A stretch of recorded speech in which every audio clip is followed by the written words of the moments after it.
Ustedes sintieron muchas veces hablar de lo que son los cultos afro, pero tenemos que hacer una diferencia entre lo que son los cultos afro, entre lo que son los cultos afro-brasileños o afro-brasileros, entre los que son los cultos afro-cubanos, por ejemplo.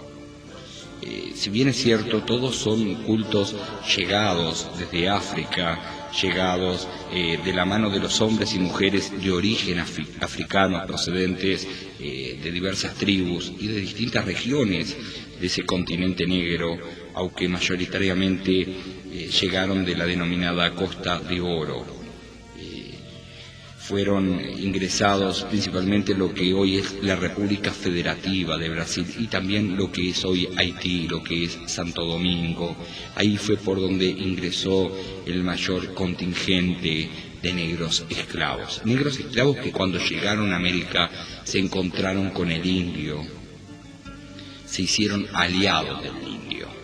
El indio que en ese momento era también sometido por el amo blanco, el indio que no resistía el trabajo en las plantaciones, el indio que no resistía la tarea diaria del trabajo en las minas, y es por eso que el hombre blanco se fue de expedición al continente negro y como tesoro trajo esos esclavos que fueron vendidos para ser luego esclavizados aquí en las costas de América.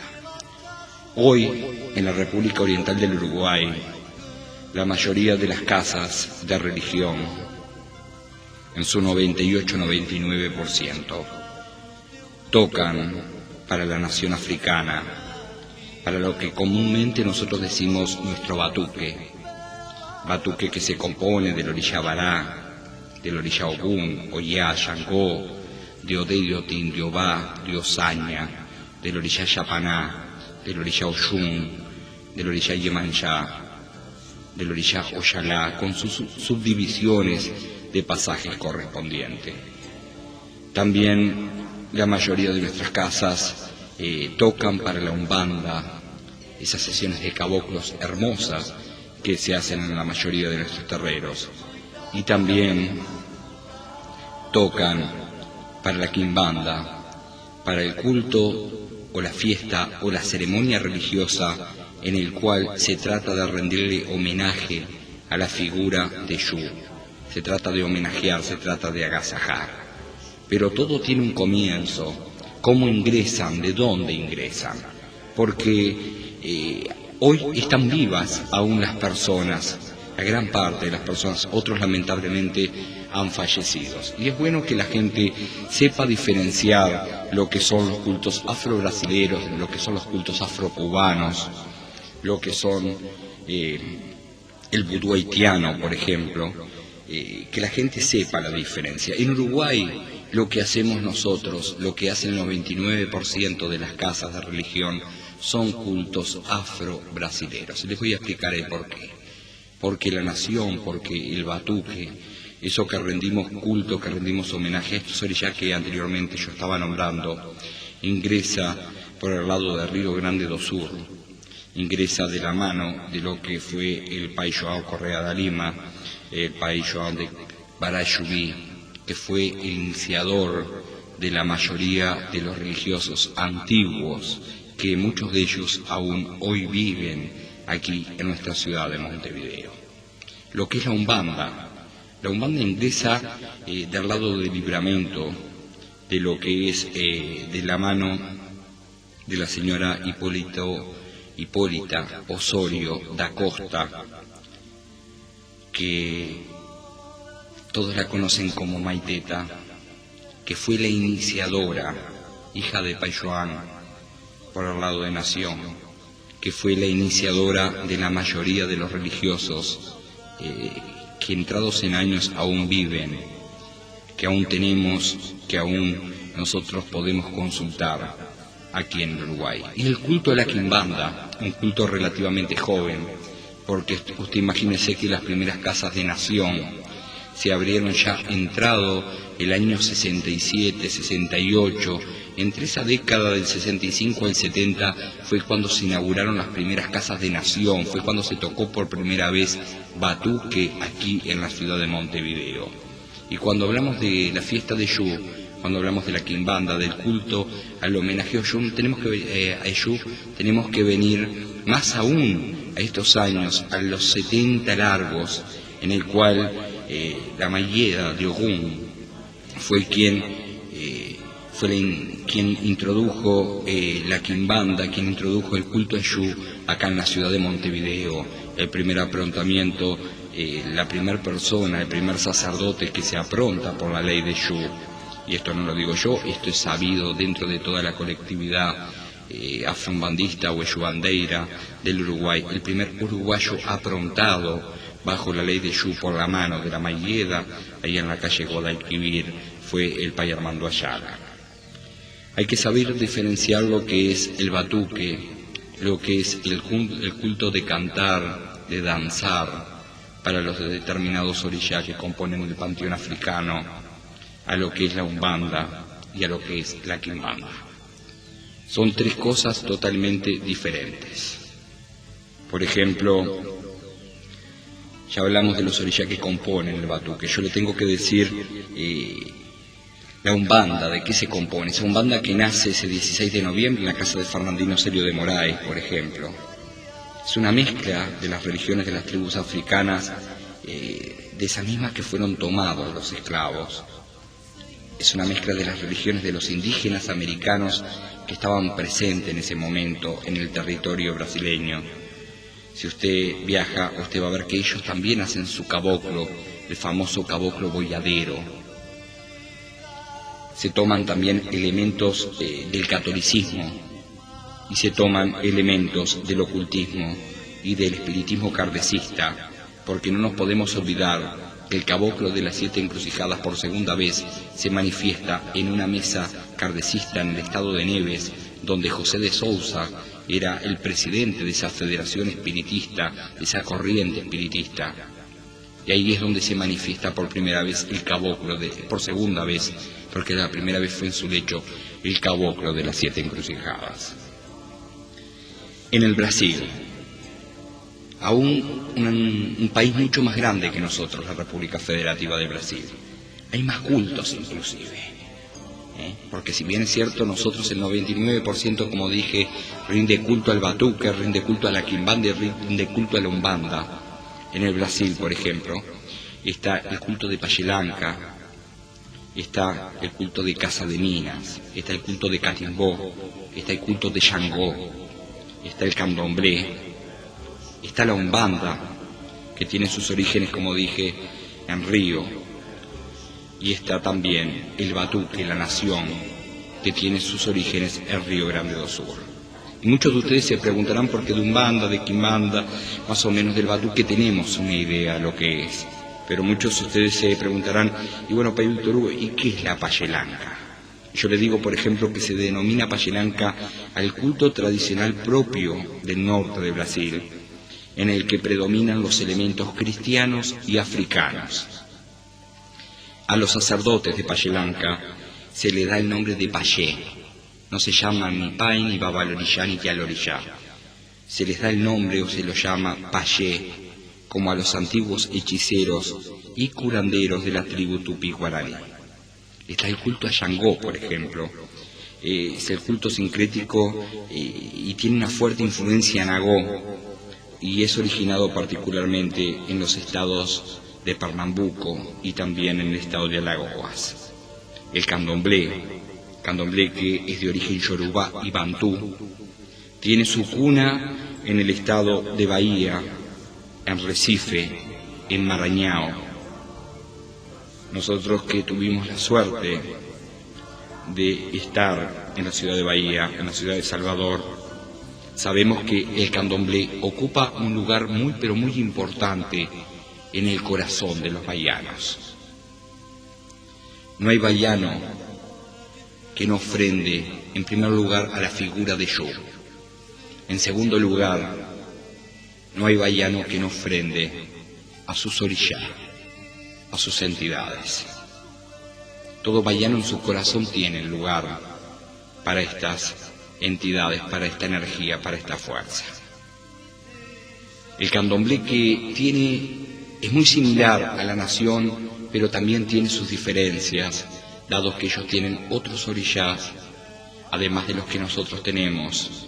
Ellos, por ejemplo, Oyosi para nosotros es un caboclo, para ellos es un orishá, Ewa, Tempo, Iroko, Nanaburuku, un orishá aparte, un orishá que nada tiene que ver con Yemanjá, como muchas veces se le quiere asociar aquí al orishá Yemanjá, a Nanaburuku, nada tiene que ver un orishá con otro, son dos orishá completamente diferentes. El candomblé que no existe el secreto de la ocupación, el candomblé que lleva una iniciación, sus hijos se llaman yaos, y lleva una iniciación que muchas veces va entre 30 y 90 días, como yo hacía ilusión los otros días, en los cuales la persona permanece en un estado total de trance, con los llamados eré, que vendrían a ser los ayeros para nosotros, en el cual, mediante permanecen en su cameriña, están confeccionando sus objetos para luego ser vendidos en la quitanda, en esa especie de fiesta o de subasta, como usted le quiera denominar, que se hace con la finalidad de pagar esa obligación, que tiene una particularidad, por ejemplo, que no devuelven el cambio, aunque usted se ría. Si usted mañana concurre a una quitanda, concurra con el dinero justo. Pero nos interesa hablar de lo nuestro. Queda atrás todo esto, que también son ritos, queda atrás las religiones afrocubanas, que si bien toman como elemento, como punto de partida, como punto de base, el africanismo, el negro africano esclavo llegado a América, también tiene sus serias diferencias con lo que es la religión afro-brasilera, porque una cosa es la religión afro-cubana, otra cosa es las religiones afro-brasileras, otra cosa es el vudú haitiano, por ejemplo, otra cosa son ritos como el palo mayombe, la María Lionza, que son cultos propios de cada pueblo, son cultos que tienen la identidad de cada pueblo. Pero la charla de hoy va dirigida, o la quiero enfocar, ya les dije, desde otro origen, desde otro punto de vista. La pregunta que muchas veces muchos de ustedes se han hecho. Muy bien, Pai, la Umbanda nace, toma, acepta parte de esos dioses, por más que la palabra dioses a mí no me gusta, de esos orishás, de esas energías africanistas o africanas, y también toma parte de la cultura indígena, porque no podemos desconocer que el indio americano estaba instalado, vivía en nuestras tierras. Pero si bien hay una fusión en el cual se aceptan, en el cual el indio acepta del negro y el negro acepta del indio, porque era la única manera de luchar contra el poder, era la única manera de luchar contra el hombre blanco que lo sometía, que lo torturaba, que lo explotaba. La pregunta bien vale, porque muchos se la han hecho, bien vale en la noche de hoy. El negro tenía sus dioses o sus entidades o sus orishás, pero el indio ¿qué tenía? Y yo le tengo que decir, el indio también tenía sus entidades. El indio también tenía sus creencias, y también tuvieron una importancia notable en el desarrollo de lo que fue esa fusión, de lo que fue esa unión y ese contacto con las religiones de origen africano. Si bien se trataba de grupos triviales diversos, en su mayoría de creencias admitían la existencia de un principio rector superior y personal, como todos decimos, ese Dios superior, ese yo superior, ese creador, que denominaban generalmente con el nombre de Tupá. Tupá era para ellos el Dios, para esos indígenas que se fusionan con los negros, que dan nacimiento a lo que es la Umbanda, a ese culto, a esa bandera de los negros, de los indios, de los desposeídos. Tupá era el espíritu superior, el yo creador, el ser supremo. Por debajo de Tupá el panteón amerindio, porque también se existe el panteón africanista, también existió y existe el panteón amerindio. Alinea una infinidad de dioses o genios, como usted le quiera llamar, como por ejemplo, me acuerdo, Yara, divinidad de las aguas de los ríos; Yurupari, espíritu inferior que podría identificarse con lo que ellos identificaban a Yu, con lo que el negro identificaba a Yu. Los indígenas americanos sentían terror ante la posibilidad de un encuentro con las almas de los muertos, las cuales, según sus creencias, ellos creían que se podían aparecer a los vivos bajo apariencia de animal durante la noche. A los sacerdotes, al igual que lo que es el culto a la Payelanca, se les denominaba Payé. Eran cualificados por la capacidad de contacto inmediato con los seres divinos, y más de cumplir una función ritual o sacrificial dentro de la estructura religiosa, eran una especie de consejeros, orientadores, que gozaban del poder de curar dolencias diversas y alejar a los Yurupari, como le dije, a los espíritus del bajo astral, y también practicaban el fechizo. Tenían el conocimiento de lo que eran los yuyos, las hierbas, tenían el conocimiento de poder curar. Así que esto le tiene que quedar bien claro a usted. A usted que dice, muy bien, la nación es netamente africana, la nación rinde culto a esos orishás llegados de África. Pero la Umbanda, esa mezcla del catolicismo, del kardecismo, del ocultismo, esa mezcla de la cultura indígena y también de la cultura negra por intermedio de los esclavos. En esa Umbanda, los indios tenían sus dioses o no los tenían, porque si los negros tenían sus orishás, también los indios tenían sus creencias religiosas. También los indios creían en Tupá, como lo dije, ese dios que para nosotros, los africanistas, es lo que vendría a ser Olodum Maré, Olorun, lo que para la Umbanda es Zambí. Y esos indios se tuvieron que unir a los africanos, a los negros esclavos, y esos negros esclavos a su vez se tuvieron que unir a esos indios para juntos poder luchar, para juntos, porque juntos trabajaban en las minas, porque juntos trabajaban en las plantaciones, para juntos poder hacer frente al poder del hombre blanco que lo tenía sometido. Y de ahí nace la Umbanda, de la sabiduría que los orishás africanos transmitían a esos esclavos, y también de la sabiduría que esos dioses indígenas transmitían a esos indios. De los elementos que se toman del catolicismo, porque el negro fue obligado, y el indio también, a evangelizarse. Misión esta que yo lo he dicho muchas veces, comienza cumpliendo lo que fue el fraile Bartolomé de las Casas, en lo que hoy es Haití, en lo que hoy es Santo Domingo. Se suponía que si el negro no se evangelizaba, si el indio no se evangelizaba, estaba con el demonio y no estaba con Dios.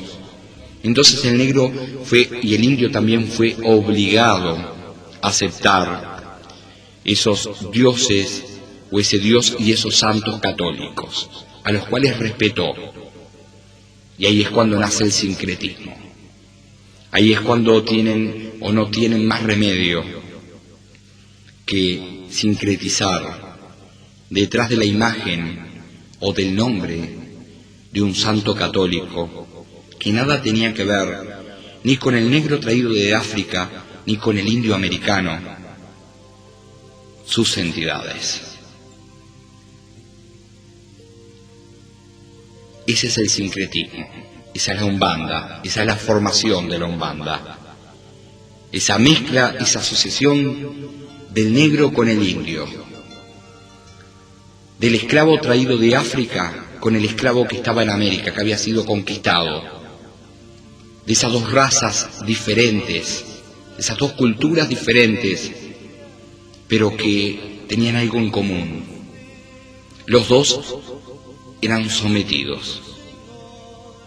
Y es por eso que en la Umbanda, por ejemplo, llegan entidades como los pretos veleos, espíritus de negros viejos, pero también llegan entidades como los caboclos, espíritus de indios.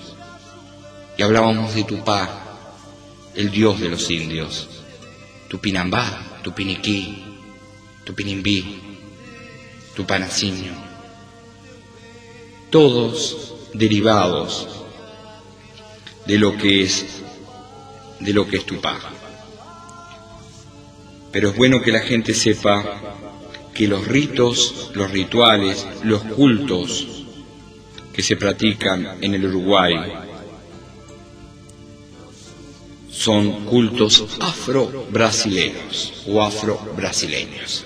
Tanto la nación como la Umbanda, como la propia Quimbanda, porque la propia Quimbanda es introducida en Uruguay de manos de Mayeda, de Ogún, de nacionalidad brasilera. Son ritos afro-brasileros. Que rendimos culto a orillas africanos, ¿cómo que no? Dijimos que le rendimos culto a Pará, que quienes lo consideran el más humano de los orillá, ya que no es ni completamente malo ni completamente bueno, ya que es dinámico y jovial.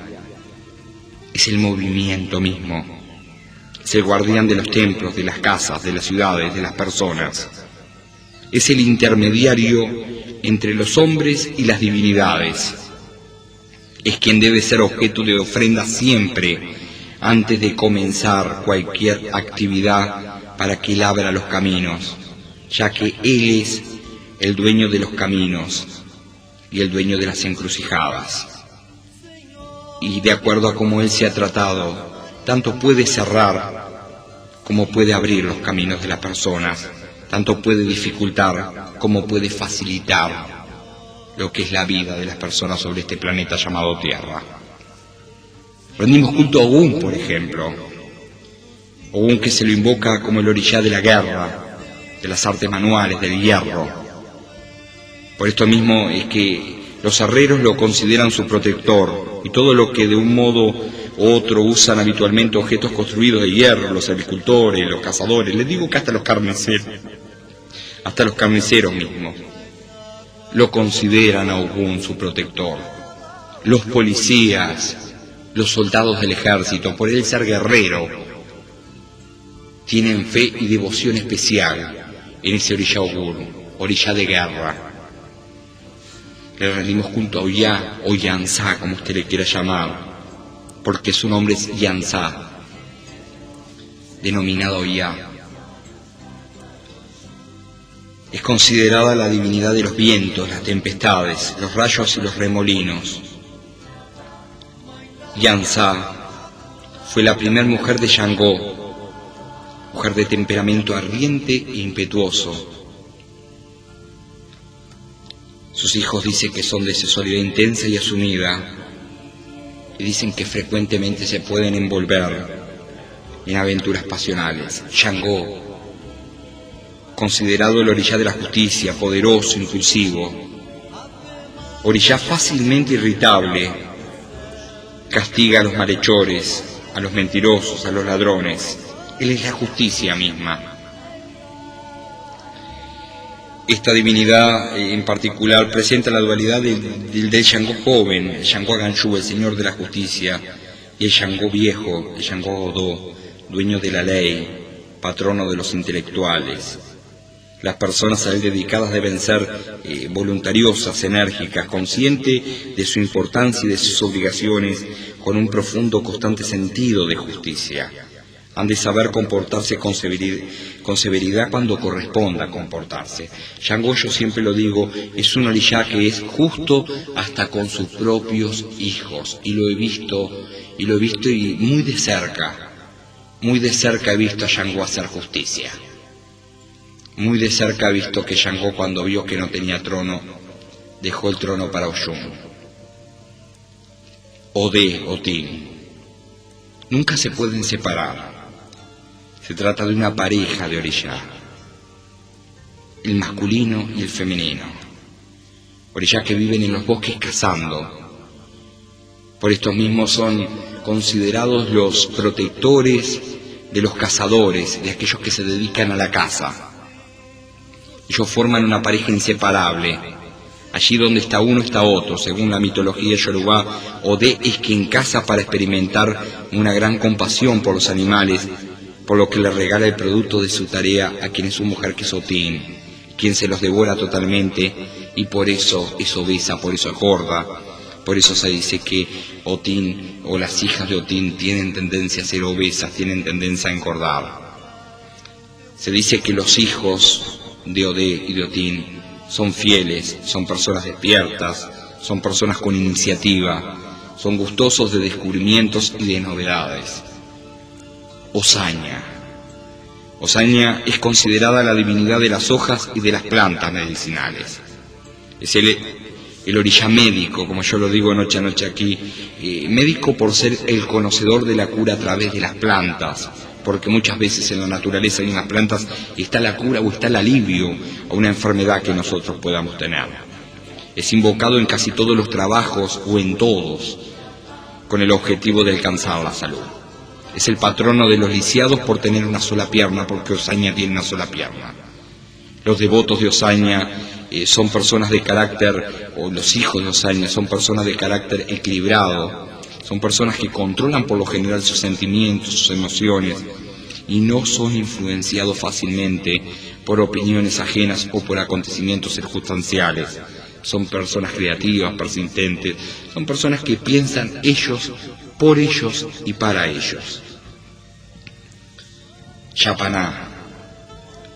Yapaná es el orishá de la dolencia, de la enfermedad. Su figura y sus ritos están rodeados de misterio.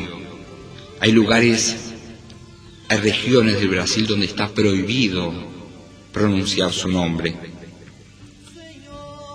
Hay lugares donde la mención del solo nombre de Yapaná es un riesgo. Se le atribuye el control sobre las enfermedades, especialmente las epidemias, teniendo tanto el poder de causarlas como el poder de curarlas. Y generalmente a él se le asigna a su poder un carácter colectivo.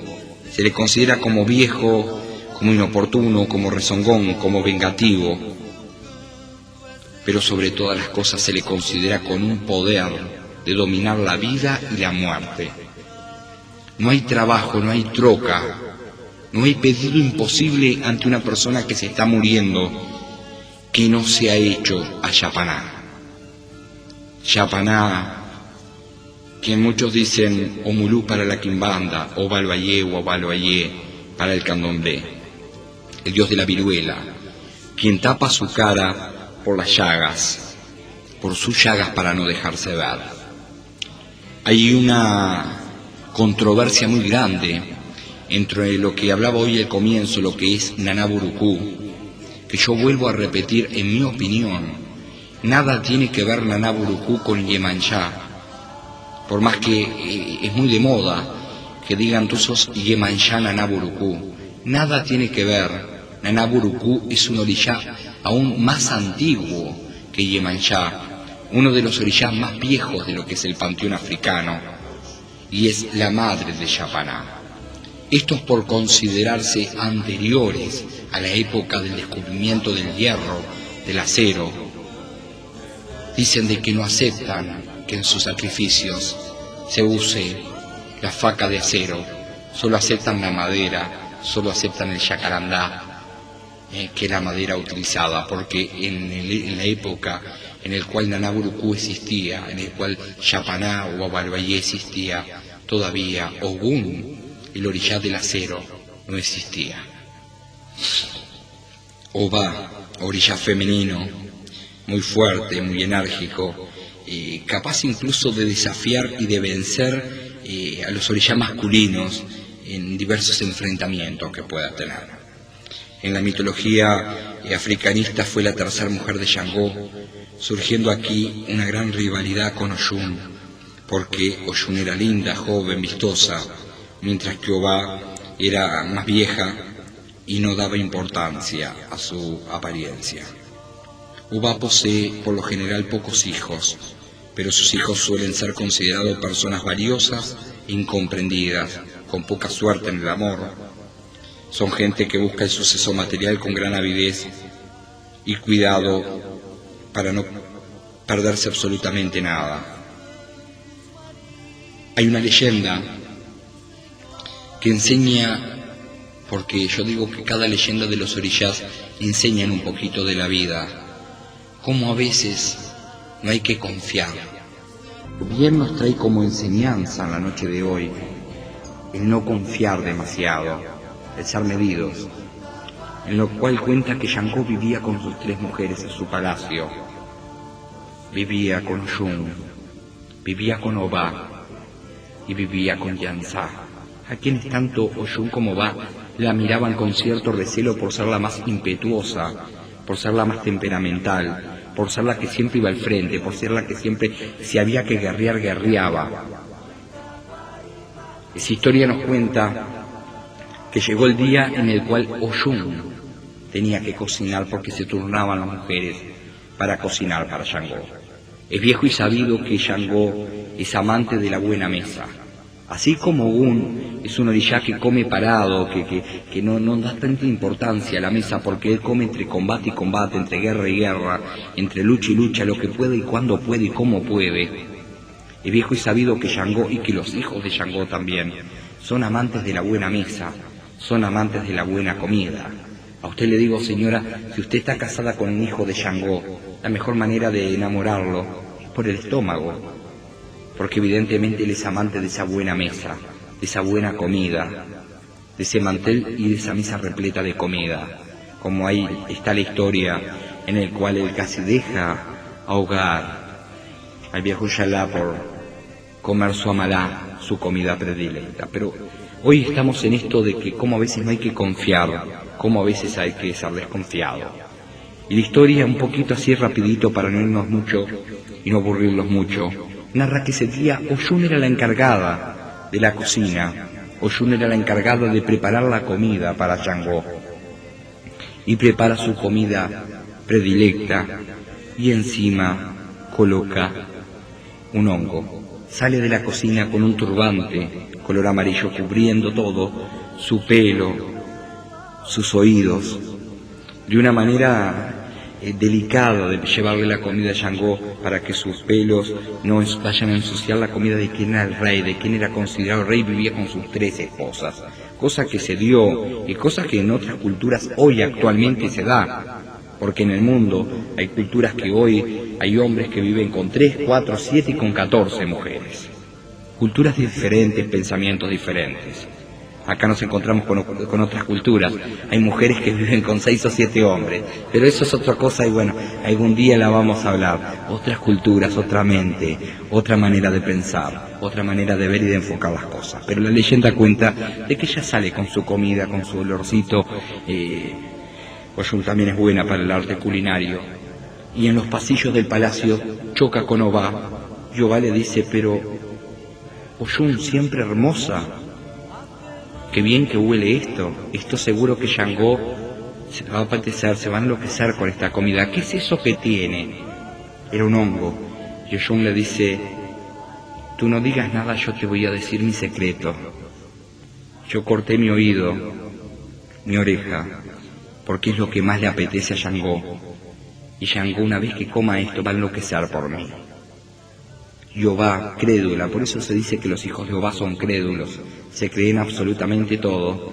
Llegó el otro día y le toca cocinar para Shango. Ni lenta ni perezosa, pensando que así iba a enamorar al hombre de sus sueños. Corta su oreja, la pone encima de la comida, se tapa con su turbante y casi desmayándose de la hemorragia llega para presentar su comida al rey, para presentar su comida a Shango.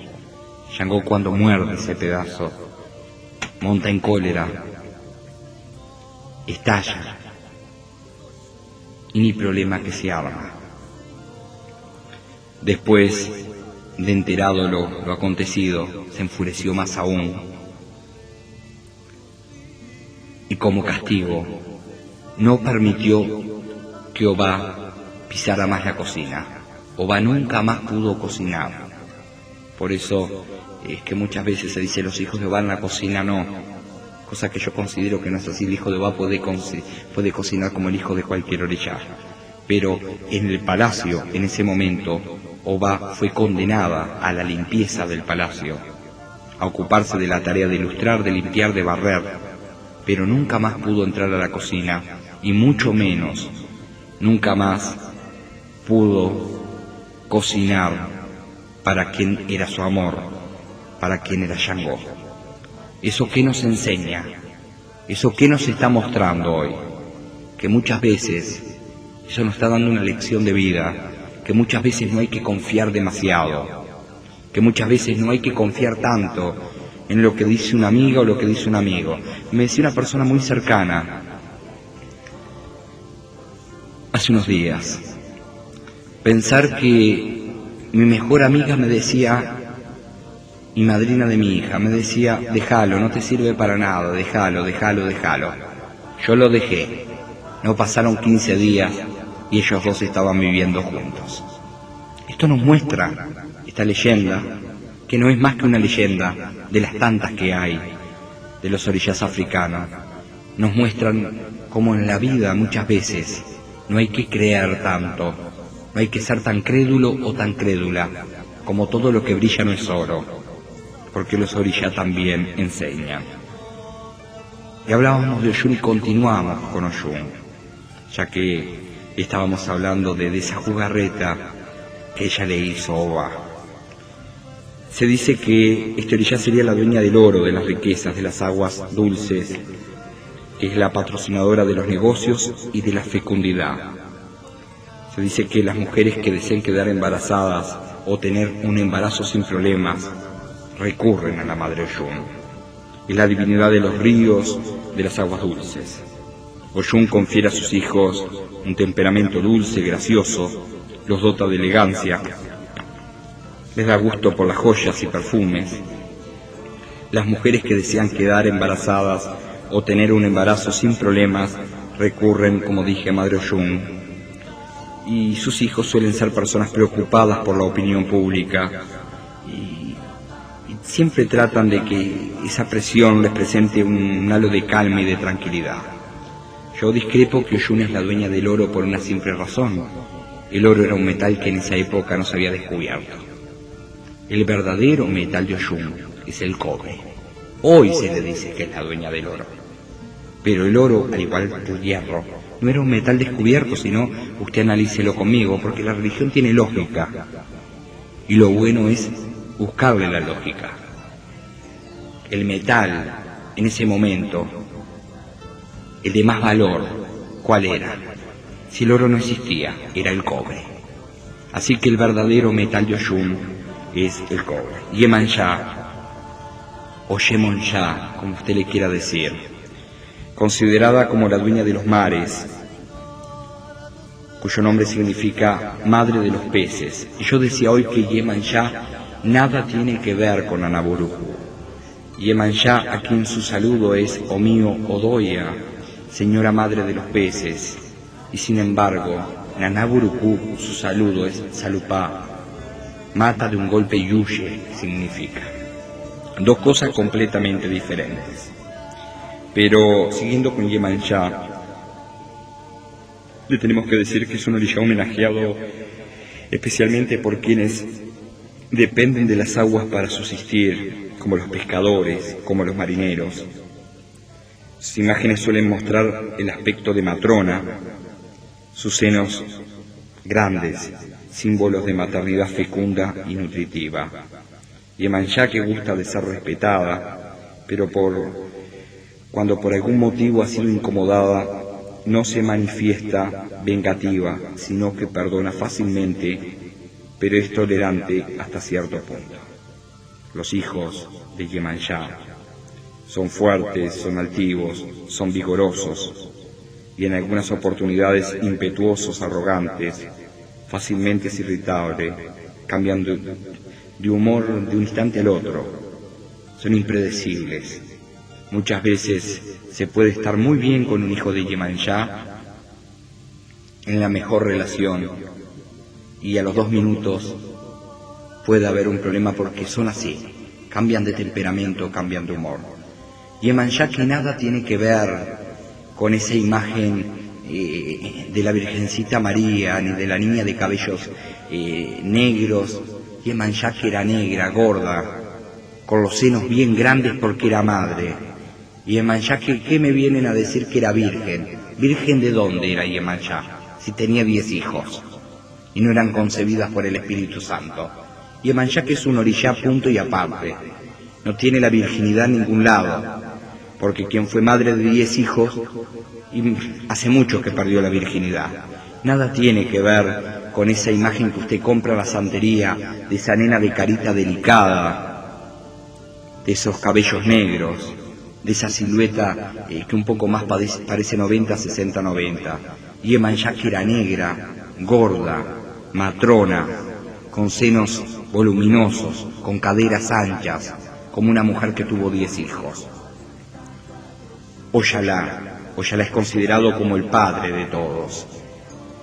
Es el orishá más viejo, ya que fue el primero en ser creado. Este orishá transmite a sus hijos la característica más elevada, la calma, el respeto, la fuerza de voluntad. Es difícil que la opinión de los otros los haga cambiar de opinión o de estrategia, y aceptan plenamente las consecuencias de sus decisiones. Se dice en el bien entendido que muchas veces los hijos de Oyalá son tercos, que muchas veces los hijos de Oyalá, aun viendo que se están equivocando, son tosudos y no dan el brazo a torcer. Lo correcto es que es el patriarca de la religión Yorubá. Lo correcto es que es a quien se le pide clareza. Es a quien se le pide cuando una persona está atravesando un momento de confusión. Y lo correcto es que a quien se le pide sobre todas las cosas la armonía, la tranquilidad, la paz espiritual. Eso tan necesario en momentos como los que se están viviendo. Esto es un poquito para que usted tenga una idea de lo que se hace aquí en Uruguay, de lo que se hace en una casa que practica nación, de lo que se hace en una casa que practica umbanda, de lo que se hace en una casa en la cual se le rinde culto a la figura de Yu. Esto es para que usted sepa que lo que nosotros rendimos culto son a los ritos afro-brasileros o afro-brasileños.